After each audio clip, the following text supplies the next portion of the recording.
All Pakistan वापडा hydro electronic worker union CBA जे मरकज़ी सदर अब्दुल लतीफ़ निज़ामानी चयो आहे त वापडा हिकु क़ौमी इदारो आहे जंहिंजी निजकारी क़ौमी मफ़ादनि में न आहे, तंहिं करे इहा कंहिं बि सूरत में क़बूल न आहे। टे भेरा अॻु बि हिन खे निजकारी जी कोशिश कई वई, जंहिंखे रोकियो आहे ऐं हाणे बि ईअं थियण न ॾींदासीं।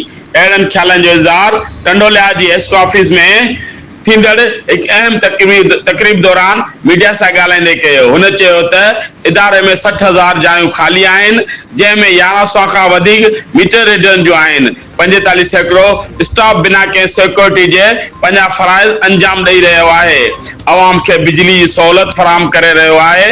हुन चयो त बरसातुनि जे सैलाबी सूरतहाल में वापडा ऐं एस्को मुलाज़िमनि पंहिंजी जान जोखिम में विझी हंगामी सूरतहाल में कमु कयो, जिन खे फौरी तौर पर 1 महीने जी इज़ाफ़ी पघार ॾिनी वञे।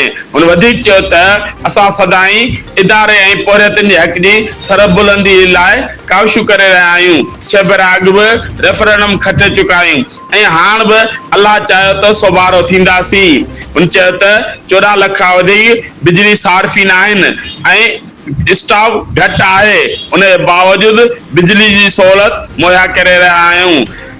तकरीब में आयल महिमाननि खे सिंधी सकाफ़त अजरक जो तोहफ़ो ॾिनो वियो।